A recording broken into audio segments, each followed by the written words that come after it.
12 de enero de 1945, 1437 horas, cerca de la Bolsa de Colmar, al este de Francia.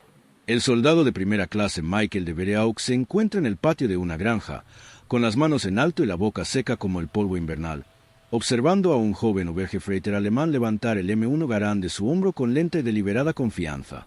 El alemán sonríe, con los dientes blancos contra la tarde gris, mientras otros 3 soldados de la Wehrmacht se despliegan detrás de él con rifles K98K apuntando firmemente al pecho de Vereaux. El poste de metal de la cerca presiona el frío en su columna vertebral.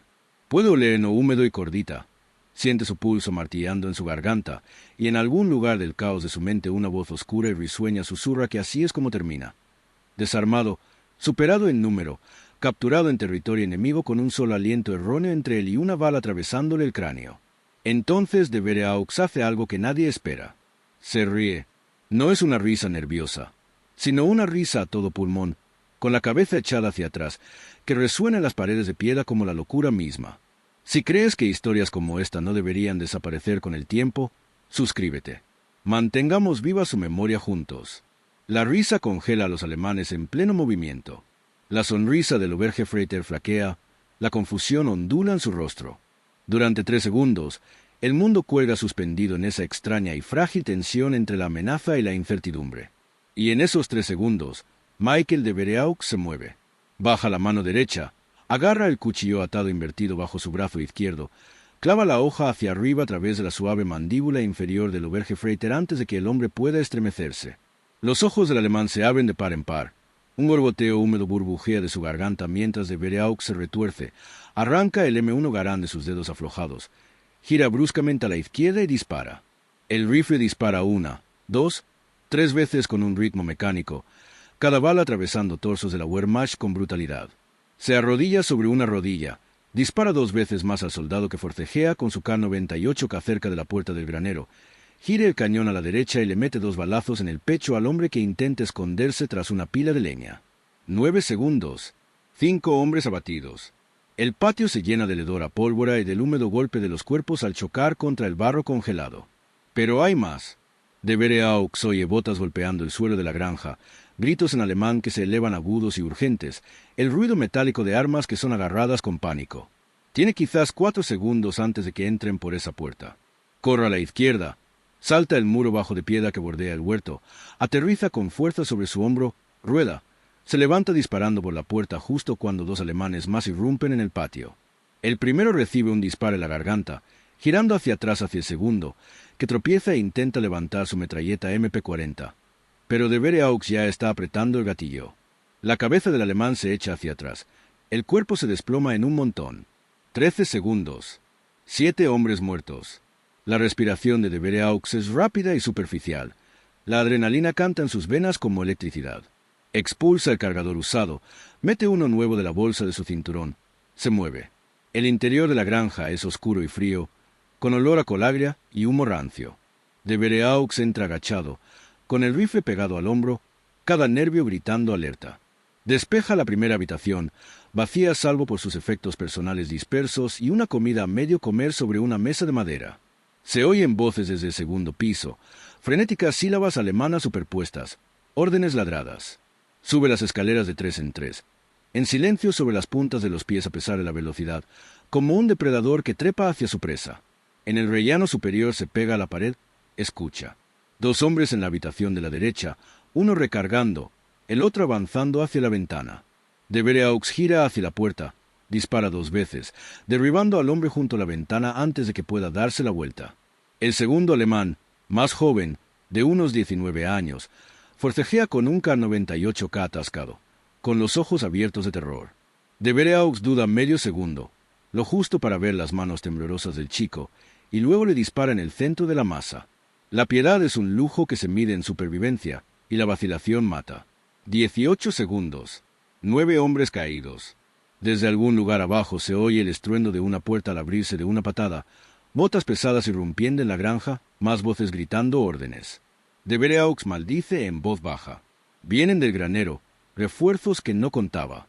Se mueve rápido, cruza el pasillo, entra en el dormitorio del fondo, abre las contraventanas de golpe.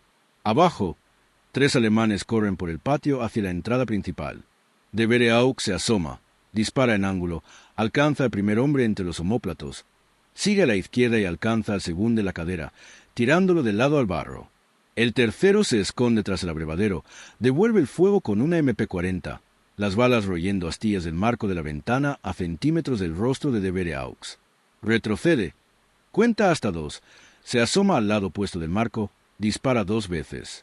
El alemán se desploma hacia adelante sobre el abrevadero, la sangre se acumula oscura sobre la superficie del agua congelada. 22 segundos. 12 hombres muertos. De Vereaux oye movimiento justo debajo, bota sobre el suelo, el roce de la culata de un fusil contra el yeso. Están dentro, subiendo las escaleras. Le quedan quizá 10 balas en la M1. No hay tiempo para recargar, y la escalera es un embudo mortal. Agarra una silla, la arroja escaleras abajo, oye un grito y un tropiezo, y luego se lanza hacia abajo tras el impacto de la silla. Un alemán está de rodillas a media altura, intentando recuperar el equilibrio. De Vereaux se dispara en la cara sin perder el paso, salta por encima del cuerpo, cae al suelo y gira a la derecha. 2 alemanes más en la sala principal. Uno levanta un fusil, el otro busca una granada en su cinturón. De Vereaux dispara, derriba al fusilero, gira a la izquierda, vuelve a disparar y alcanza al granadero en el hombro. El alemán se tambalea, la granada se le resbala de los dedos inertes, rodando por el suelo. De Vereaux se lanza por la puerta hacia la cocina, se golpea con fuerza contra el suelo y se cubre la cabeza. La explosión es ensordecedora, una onda expansiva que absorbe el aire de la habitación y lo estrella contra la pared de piedra. Cae polvo y escombros, algo caliente le corta la pantorrilla. 25 segundos. 15 hombres muertos. El silencio cae como un peso. De Vereaux yace allí, con los oídos tumbando, el pecho agitado, la sangre caliente goteando por su pierna. Lentamente, temblorosamente, se incorpora, revisa la herida. Superficial, dolorosa pero no incapacitante. Recupera su rifle, extrae el cargador vacío, recarga, escucha. No más voces, no más pasos, solo el crujido de la madera al asentarse y el leve silbido del viento a través de las ventanas rotas. Recorre la granja habitación por habitación, revisando cuerpos, confirmando bajas. 15 soldados de la Wehrmacht muertos en menos de medio minuto. El patio es un retablo de violencia. Cuerpos esparcidos en una quietud grotesca, la sangre empapando la tierra congelada. De Vereaux se encuentra en el centro de todo, con el aliento en el aire frío, y se permite un solo momento de temblorosa liberación antes de enterrar el aliento y seguir adelante. Para entender cómo Michael de Vereaux se convirtió en el tipo de hombre capaz de matar a 15 soldados enemigos en 25 segundos tras ser desarmado y casi capturado, hay que remontarse al pasado. A una infancia que engendró violencia como otras engendraron comodidad. A Detroit, Michigan, en 1928, una ciudad de industria floreciente y pobreza brutal, donde la supervivencia era una habilidad que se aprendía pronto o no se aprendía en absoluto.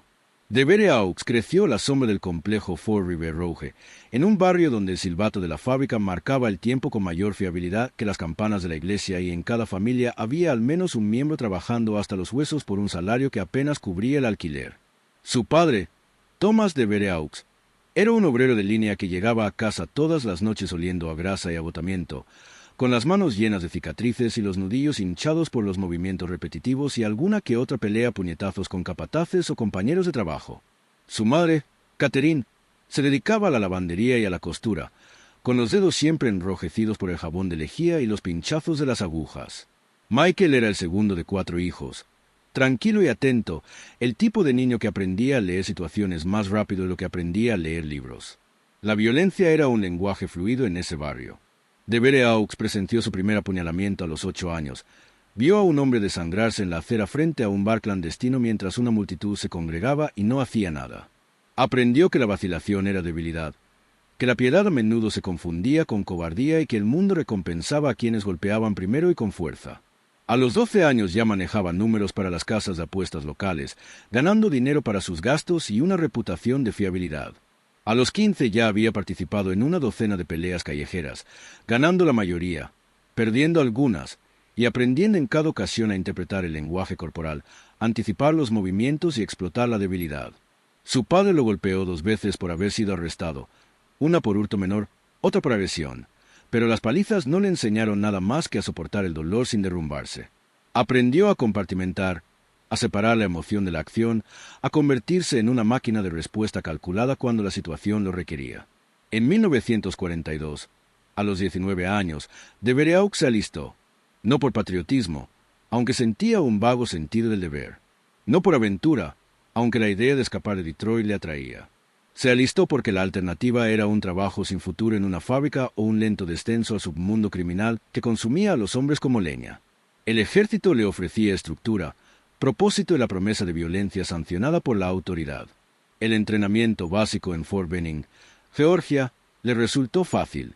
Los sargentos de instrucción intentaban desmantelar a los reclutas y reconstruirlos como soldados, pero de Vere-Aux había sido desmantelado y reconstruido años antes en las calles de Detroit. Destacó en la puntería, situándose entre el 5% superior de su compañía. Absorbió el entrenamiento de combate cuerpo a cuerpo como una esponja, canalizando su agresividad natural hacia la técnica. Aprendió a desmontar y volver a montar un M1 Garand con los ojos vendados, a calcular el alcance y la resistencia al viento por instinto, a moverse por el terreno como un fantasma. Sus instructores notaron su fría eficiencia, la manera en que podía disparar a blancos de papel con el mismo desapego emocional que la mayoría de los hombres reservaban para matar moscas. Para octubre de 1944, de Vere-Aux se encontraba en Francia con la tercera división de infantería, participando en el agotador avance a través de Alsacia hacia la frontera alemana. Para entonces, la guerra había perdido todo su encanto romántico. Era barro y sangre, trincheras congeladas y pueblos destrozados, el hedor constante a cordita y descomposición. Los hombres morían de formas estúpidas y aleatorias. Un proyectil de artillería perdido, una bala de francotirador en el ojo, una mina oculta bajo las hojas de otoño. De Vere-Aux vio a sus amigos desintegrarse, vio a los chicos con los que se había entrenado reducidos a carne y memoria, y cada muerte lo endurecía aún más. Llegó a ser conocido como un soldado en quien se podía confiar en las peores situaciones, el tipo de hombre que querías a tu lado cuando todo se iba al diablo. No bromeaba ni sonreía mucho. No escribía cartas a casa ni hablaba de lo que haría después de la guerra. Vivía completamente en el presente, un arma afilada por las circunstancias y el temperamento. La misión que condujo al enfrentamiento en las granjas comenzó 3 días antes, el 9 de enero de 1945. La bolsa de Colmar era un saliente tenaz de la resistencia alemana, un saliente en el frente aliado donde las fuerzas de la Wehrmacht se aferraban al territorio con desesperada tenacidad. Inteligencia reportó líneas de suministro enemigas que atravesaban una serie de granjas y pueblos rurales, y la tercera división de infantería fue encargada de interceptar esas líneas, cortando los refuerzos y el material antes de una gran ofensiva. El pelotón de Vere-Aux fue asignado al reconocimiento, moverse por el campo, identificar posiciones enemigas, informar. Simple en teoría, letal en ejecución. El paisaje era un mosaico congelado de campos y bosques, cada línea de árboles una posible emboscada, cada edificio un posible punto fuerte. Avanzaban en una columna escalonada, con los fusiles listos, los ojos escaneando constantemente en busca de movimiento. El 11 de enero, el pelotón se topó con una patrulla alemana cerca de una loma boscosa a 2 kilómetros al este de la granja. El tiroteo fue breve y feroz, y duró menos de 5 minutos. De Vere-Aux mató a 2 soldados enemigos, vio a su jefe de escuadrón recibir una bala en el cuello y ahogarse en su propia sangre, y vio a otro hombre perder ambas piernas por una granada. Cuando los alemanes se retiraron, el pelotón se redujo a 8 efectivos de los 14 originales. El teniente, un oficial novato de Ohio llamado Patterson, ordenó una retirada táctica, pero el contacto por radio con el batallón fue esporádico. Se desplazaron hacia el suroeste, evitando carreteras, manteniéndose a cubierto, intentando conectar con fuerzas amigas. Al anochecer estaban perdidos, desorientados, con poca munición y moral. Se refugiaron en un granero, se turnaron para la guardia. Al amanecer, avanzaron hacia lo que esperaban que fuera territorio aliado. 12 de enero, a primera hora de la tarde. El pelotón se acercó a la granja con cautela, sospechando que podría estar ocupada, pero necesitaba comprobar si había suministros o información. De Vere-Aux estaba en la mira, avanzando por delante del grupo, con el fusil listo. Entró primero en el patio, inspeccionando ventanas y puertas, y fue entonces cuando saltó la trampa. Los alemanes habían estado usando la granja como punto de descanso temporal, rotando escuadrones para comidas calientes y un breve respiro del servicio en el frente. De Vere-Aux entró en medio de un cambio de turno. sorprendiendo a un escuadrón preparándose para salir y a otro que acababa de llegar. Oyó el grito a sus espaldas. Se giró, vio al teniente Patterson y a los demás inmovilizados por el fuego del granero, y se dio cuenta de que estaba aislado, solo, rodeado. 4 alemanes salieron de la granja, con las armas en alto, gritando órdenes en alemán. De Vereaux comprendió lo suficiente como para saber que le ordenaban soltar el fusil y levantar las manos.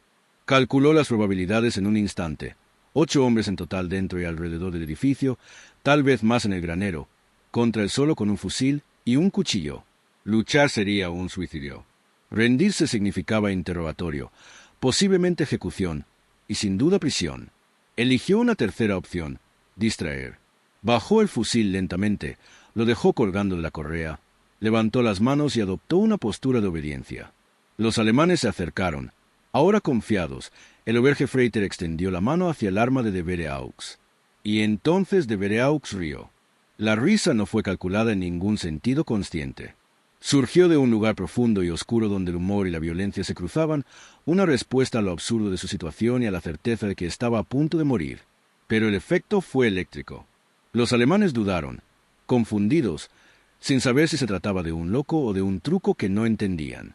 Esa vacilación, esa fracción de segundo en la que su atención flaqueó, fue todo lo que de Vereaux necesitó. Su entrenamiento, sus instintos de lucha callejera, sus años de violencia cultivada se condensaron en una única secuencia explosiva de movimientos. Cuchillo desenvainado, empuje hacia arriba, giro, empuñadura del rifle, pivote, fuego. El mundo se redujo a la adquisición del objetivo y el gatillo. Cada acción se fundió a la perfección con la siguiente, sin pensamiento ni emoción. Se convirtió en un mecanismo de muerte, operando con memoria muscular y frío cálculo. Los primeros 5 hombres murieron antes de que ninguno pudiera procesar lo que estaba sucediendo.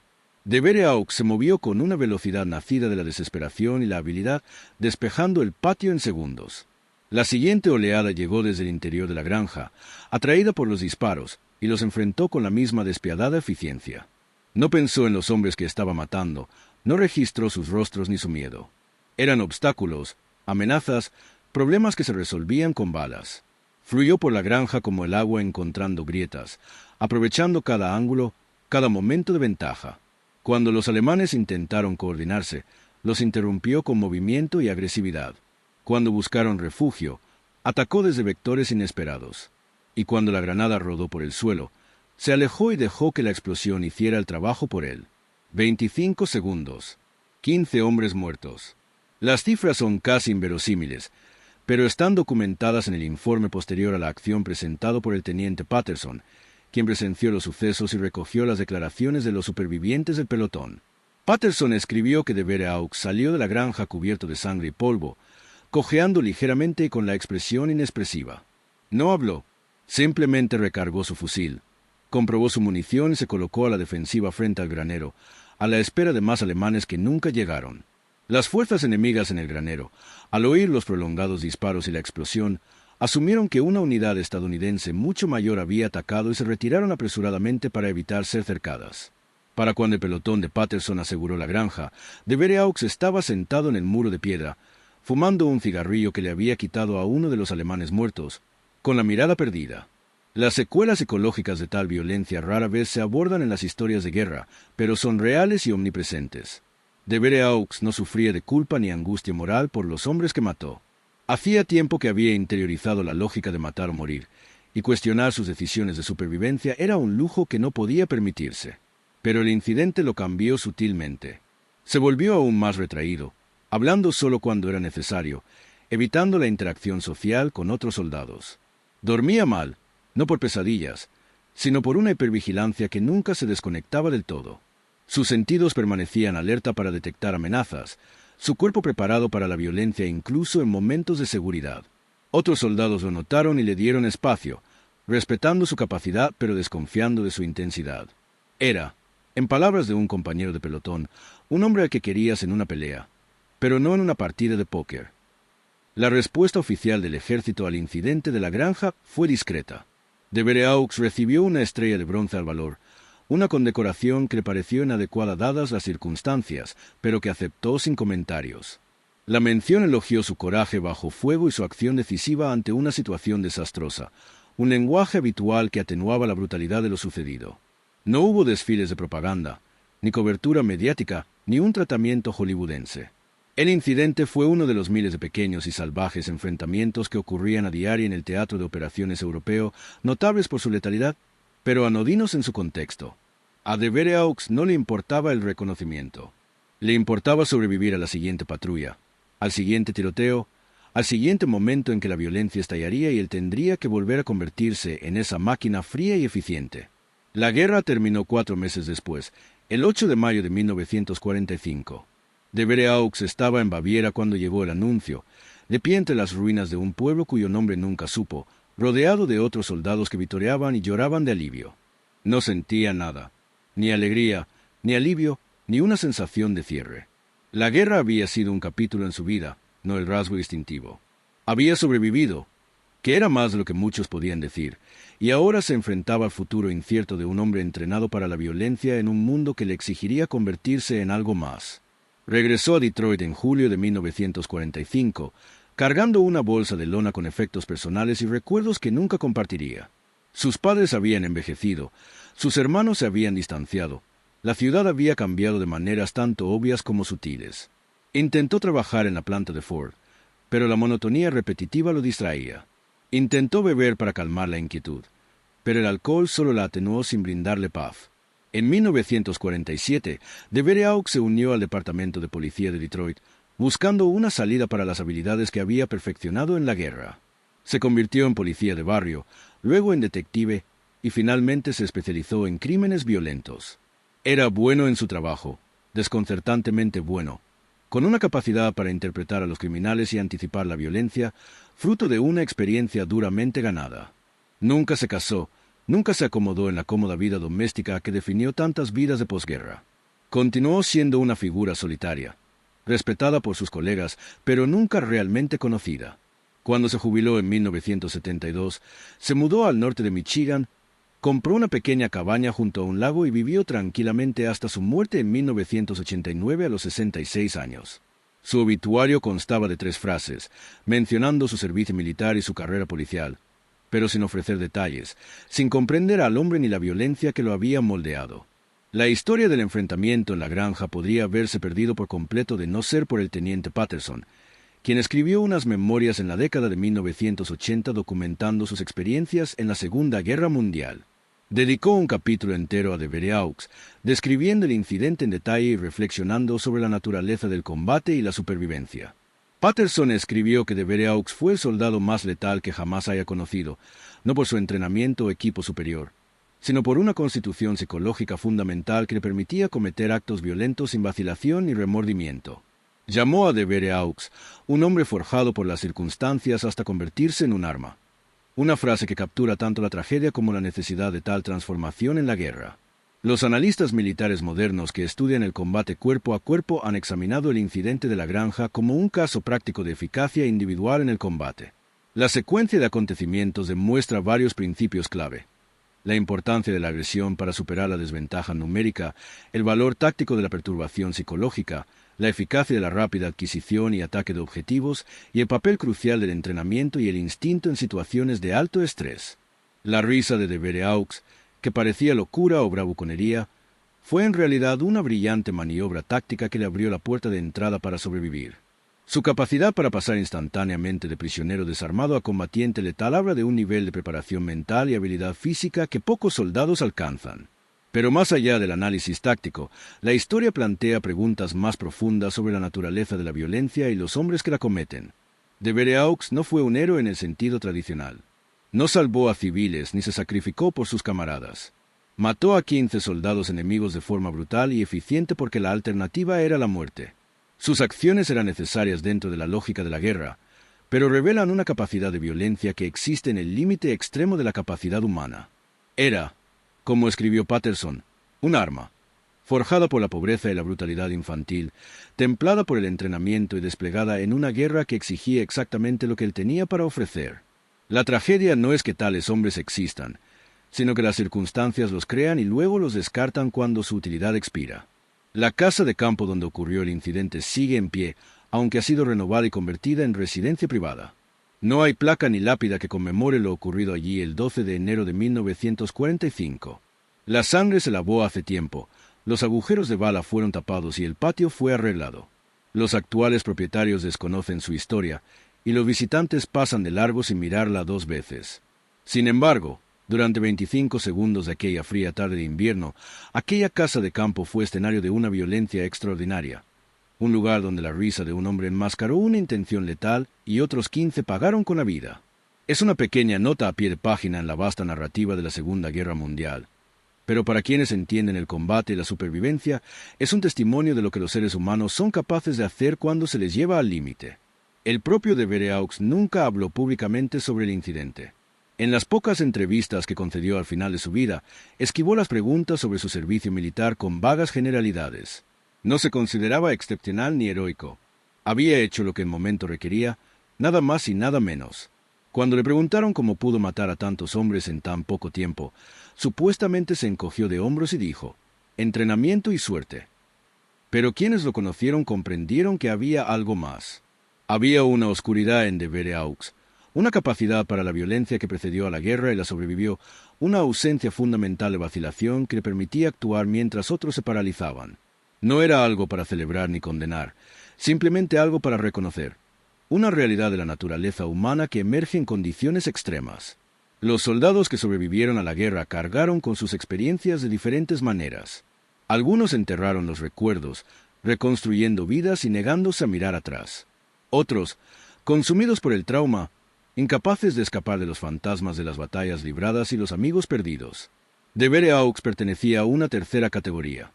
Hombres que integraron sus experiencias de guerra sin ser destruidos por ellas, que llevaban la capacidad de violencia como un rasgo latente que podía activarse cuando era necesario, pero que por lo demás permanecía latente. Era funcional, productivo, incluso respetado en la vida civil, pero siempre consciente de su potencial, de la capacidad de convertirse en algo letal si las circunstancias lo exigían. Era a la vez una carga y una herramienta, una característica definitoria que moldeaba sus interacciones con el mundo, pero no las dominaba.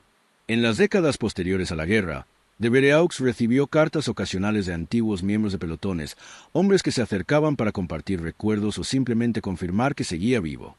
Respondió con cortesía pero brevedad, sin ofrecer reflexiones profundas ni revelaciones emotivas.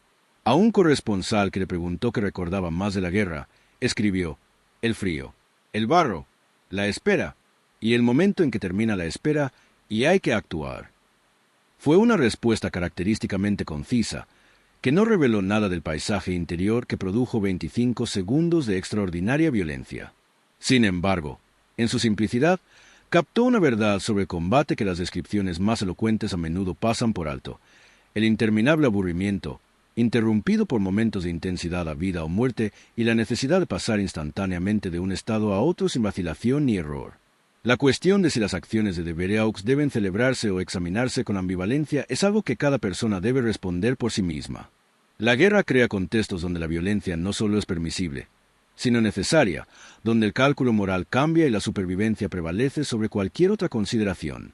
De Vereaux actuó en ese contexto, empleando habilidades e instintos afinados por una vida de adversidades y violencia. No eligió la situación en la que se encontró el 12 de enero de 1945, pero eligió cómo responder, y esa respuesta le salvó la vida y acabó con la de otras 15. Es a la vez una demostración de capacidad extraordinaria y un recordatorio de la brutal realidad que subyace a todo conflicto armado. Podemos honrar la habilidad y el coraje necesarios para sobrevivir a un momento así, a la vez que reconocemos la tragedia de que tales momentos existan. El legado de Michael de Vereaux no se encuentra en monumentos ni libros de historia, sino en la silenciosa convicción de quienes estudian el combate de que, en las circunstancias adecuadas o inadecuadas, un ser humano común puede volverse extraordinariamente letal. Su historia es una advertencia sobre subestimar al oponente, sobre el peligro de la complacencia incluso cuando se tiene la mayor ventaja aparente. Los alemanes que lo desarmaron asumieron que habían neutralizado la amenaza, sin reconocer que el hombre que tenían delante era un arma que funcionaba independientemente del rifle que habían tomado. Su error les costó todo. La risa de Vereaux, ese sonido extraño y escalofriante que resonó por el patio, fue lo último que muchos oyeron antes de que el mundo se oscureciera. Al final, historias como esta persisten no porque glorifiquen la guerra, sino porque revelan verdades fundamentales sobre la capacidad humana bajo estrés extremo.